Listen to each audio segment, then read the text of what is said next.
Boa tarde, gente. Vocês estão bom? Que ótimo.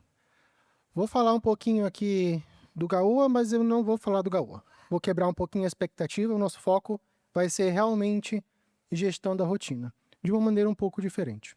Eu quero trazer para vocês aqui, começar com um pensamento, né? Uma reflexão. O resultado da safra, ele é uma combinação da minha decisão com o tempo. O tempo, ele é um ativo escasso. Então, se eu tomo ou demoro para tomar uma decisão, o que vai acontecer?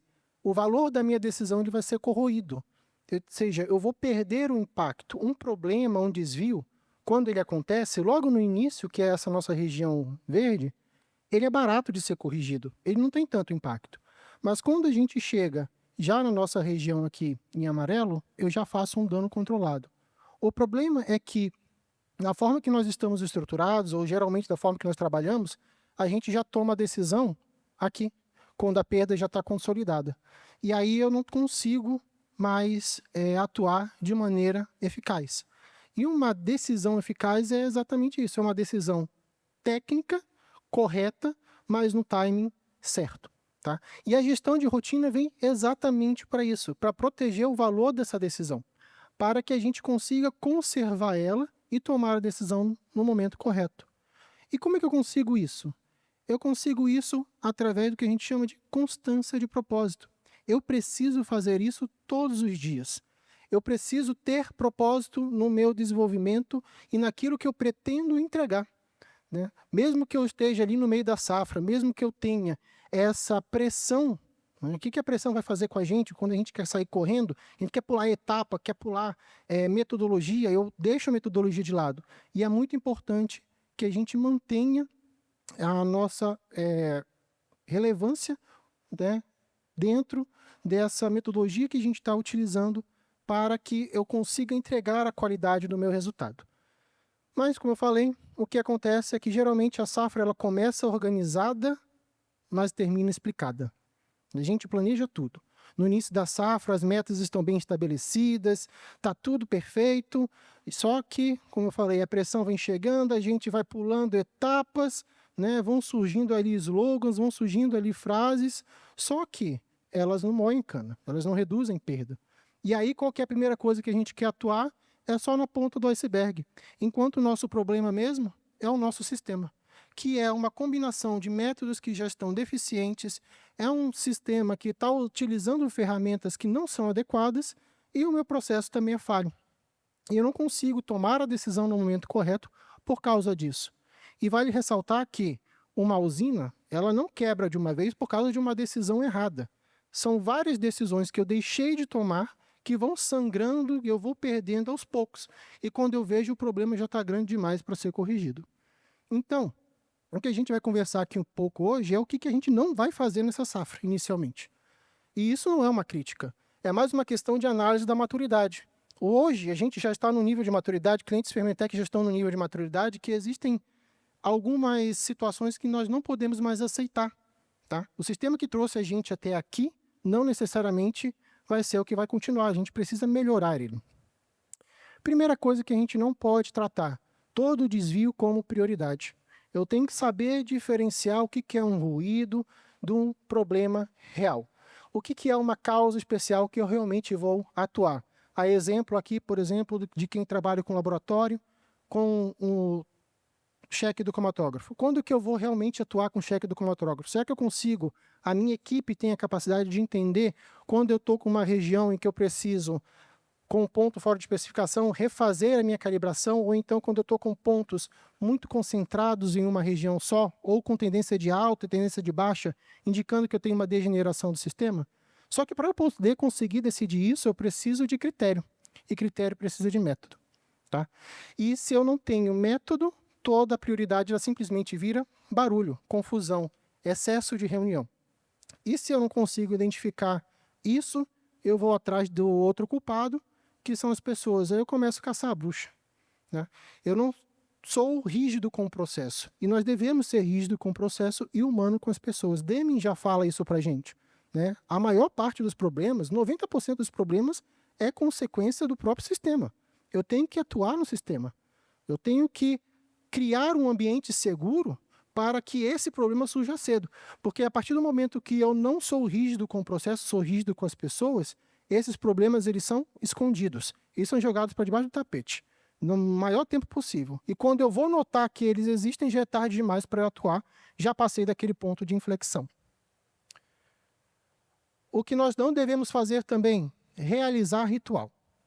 Aquela análise que eu faço por fazer, que é aquela análise, a famosa análise de estimação, que alguém fez há 10 anos atrás, continuamos fazendo hoje, a gente não sabe nem por que faz, mas está fazendo. Né? Porque o fulano pediu, gosta de ver aquele número. Mas eu não tomo nenhuma decisão técnica em cima daquilo. Ou então, alguma análise, alguma reunião que eu tenho que fazer todos os dias ou todas as semanas, mas que eu não tenho nenhum proveito de valor ou uma ação em cima dela. Tá? E métodos e análise sem ação que terminam no PowerPoint, não tem nenhum resultado, não tem nenhuma consequência, não vai garantir a minha qualidade. E o quarto ponto, né, junta tudo isso e aí eu vou fazer uma avaliação do resultado só no fim do mês. Não sei se tem alguém aqui de contabilidade, mas fazer avaliação de resultado no fim do mês é questão de contabilidade, não é gestão operacional. Eu tenho que fazer essa avaliação diária e semanal. Né? Porque senão isso daqui vira reunião de condomínio. Cada um justifica o seu lado, está todo mundo certo, mas eu não consigo tomar nenhuma ação. Tá bom? E isso daqui, gente, juntando esses 4 pontos, é onde nós vamos perder o nosso tempo. Tá? O tempo ele não se perde, como eu falei no início, ele é um ativo escasso. Ele não se perde no processo, não se perde no equipamento, não se perde com o operador. Ele se perde na indecisão, quando eu não consigo tomar uma ação. E agora falamos de 4 pontos que não devemos fazer, 4 pontos para corrigir esse problema, que nós podemos atuar. Se eu tenho indecisão, o que eu vou fazer? Simplificar o meu sistema. Menos é mais. Eu não vou encher de indicadores para gerenciar se eu não tenho mãos para isso. Então eu vou reduzir o escopo para aqueles indicadores que eu sei que vão ter um impacto eficaz e efetivo no meu resultado. E é aí que surge o conceito de liderança servidora.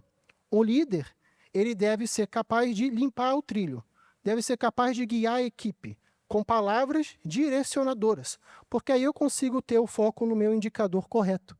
E se eu tenho clareza na minha decisão, eu consigo gerar isso daqui, ó, que é muito difícil, só que é muito rico, que é a inteligência coletiva. Ou seja, eu vou ter toda a minha equipe reunida para resolver problema. A mentalidade está na questão de resolução de problema. E todo mundo vai estar na mesma página em termos de conhecimento e capacidade de resolução desses problemas. Qual que é o próximo passo? Eu junto essa galera toda e vou em campo. Vou reunir o meu time, vou em campo e vou analisar o problema. Não é só na sala de reunião. Eu vou ter uma jornada para a solução desse problema. O foco, novamente, é a resolução de problemas. Eu vou olhar, esclarecer e fazer a atuação correta. O líder vai ajudar a sua equipe a se tornar mais independente nesse sentido. E uma das metodologias que nós podemos aplicar é o chamado FCA, fato, causa e ação, que nos ajuda a ter uma solução estruturada de problema. Eu vou separar em 3 níveis: o fato, o que realmente aconteceu, a causa, o que realmente está acontecendo ali para gerar aquele problema, e a ação, que é o que eu vou usar ou fazer para superar esse desvio. E é isso que é uma vantagem da gestão de rotina, é enxergar o desvio mais cedo, é entender que eu consigo atuar no tempo correto usando essa abordagem. Existem outras abordagens, tá? A gente está explorando um pouquinho essa daqui. E o que é o fato, causa e ação, então, no frigir dos ovos? O fato é o valor, é o indicador, é o que realmente está acontecendo, é o dado que eu tenho, não é somente uma opinião. A causa foi identificada no campo, foi devidamente registrada, tá? Ou seja, não é um palpite, todo mundo viu, todo mundo está vendo, todo mundo entende aquilo que está acontecendo, e a ação foi a ação conjunta que foi tomada, que foi feita de maneira imediata. Tá? Então, ela não vai gerar frustração. E isso daqui é muito importante, porque acaba gerando um banco de dados, uma série de informações para a gente, que a gente gera uma referência até mesmo para novos colaboradores ou para as pessoas novas que estão entrando, para fazer um levantamento, cara, qual que foi a quantidade de causas que mais teve frequência, qual que foi a quantidade de ações que eu mais tomei, para ajudar a balizar a gente em projetos de melhoria. E notem que a maior parte daqui, eu acredito que você não consiga enxergar direito aqui, mas acredita em mim quando eu falo que a maior parte das ações que nós temos aqui são ações de correção, são ações imediatas, então é só fazer, tá? Aqui essa etapa não é uma etapa de um pensamento muito longo, é uma etapa de bater o olho e ver, já sei qual que é o problema e já vou agir. Só que para isso eu preciso gerar esse conhecimento. Um outro ponto importantíssimo que geralmente a gente confunde: separar o que é resolução de problema do que é melhoria contínua, tá? Resolução de problema é mentalidade de corrigir desvios. Eu tenho um gap na minha performance, eu tenho que atingir o meu padrão ideal novamente. Eu desviei daquilo, não estou mais ali. Então, eu vou fazer uma ação corretiva que vai ser determinada de forma estruturada para que esse desvio suma. Uma melhoria contínua, eu já tenho o meu processo no nível ideal e consigo atingir um novo padrão, como a gente vai ver nas palestras posteriores e como nós já vimos anteriormente, que o Hélio e o Fernando mostrou para a gente. Então, eu vou ter um nível de melhoria. E por que isso é importante, essa separação? Porque muitas vezes a gente vende melhoria contínua como resolução de problema. E aí eu fico... as minhas expectativas elas não ficam alinhadas, porque toda vez eu penso que eu estou entregando melhoria. Não, eu só estou corrigindo o problema, estou voltando sempre para o mesmo ponto. E não estruturei esse conhecimento. Uma forma que a gente tem, então, e por que, perdão, por que é importante a gente pensar dessa forma? Porque a usina, gente, ela é uma malha muito complicada. Os problemas, eles acontecem em um ponto e atingem diversos departamentos diferentes. Eu não tenho um problema isolado. O problema, ele não tem crachá, ele não está em um departamento. Logo, a solução também não vai estar. Eu preciso aqui, muitas vezes, juntar equipes de diversos departamentos. Juntar a equipe da destilação, da fermentação, do cozimento, para resolver um problema. São líderes situacionais, são equipes situacionais que vão ajudar a gente a resolver essas questões mais complexas. E uma ferramenta que nós temos, que é o relatório de tratamento de anomalia, que nada mais é do que uma documentação do ciclo PDCA de melhoria, nos ajuda a estruturar esse conhecimento, essa linha de pensamento. Qual que é o principal objetivo aqui? É entender esse conceito aqui. Quem gostava de matemática, né, que lembra lá das equações, eu tenho um efeito e uma causa. Eu vou gerenciar as minhas causas para que eu consiga minimizar os danos e os desvios do meu efeito. Isso nos ajuda a definir muito bem aonde que a gente tem que voltar, qual que é o nosso valor e o tempo que eu vou levar para atingir esse plano de ação. Porque, como eu falei, o plano de ação ele não pode ser algo muito longo, né? Algo que vai demorar um ano para ser corrigido. Não é um plano de ação. Tá? Eu tenho que corrigir isso dentro de um tempo, criar previsibilidade através do método e, então, usar as ações corretivas de maneira adequada. Eu vou, então, seguir um passo muito parecido com o do FCA, mas aqui é um problema mais complexo, ele é mais vago. Eu preciso desmembrar esse problema, tá? E eu preciso definir a meta, como eu falei anteriormente. E como é que a gente vai fazer isso? Como é que eu populo essas situações? Eu consigo usar, por exemplo, um diagrama de Ishikawa, onde eu vou definir, vou usar a tempestade de ideias, vou usar seja lá qual for a metodologia, para que eu consiga trazer essas ideias na mesa. Eu tenho que deixar isso daqui cheio de informações para que eu tenha caminhos para seguir. Tá? Então, aqui é o momento que eu faço o quê? Que a gente chama um momento de divisão, de difusão. Eu vou aumentar as possibilidades, né, com ideias. E depois disso, eu vou reduzir essas possibilidades. Eu vou priorizar elas através, por exemplo, dos 5 porquês. Então, eu vou criar aqui uma situação onde eu tenho um responsável, um prazo e um critério de avaliação para que cada porquê desse seja devidamente avaliado. É muito importante isso, tá, gente? Só frisando que na metodologia dos 5 porquês, não necessariamente eu preciso chegar no 5, eu posso parar no 3, eu posso chegar no 7, eu só não posso me estender muito, porque senão eu acabo voltando para o problema inicial, né? Eu acabo voltando para o início. E cada etapa dessa, eu disse que o problema está no diluidor. Essa deve ser a minha prioridade de ação. Então, eu devo atuar ali, verificar e validar isso para ver se é verdade. Pô, mudei aqui no meu diluidor, mudei meu resultado. Então, o problema está aqui mesmo.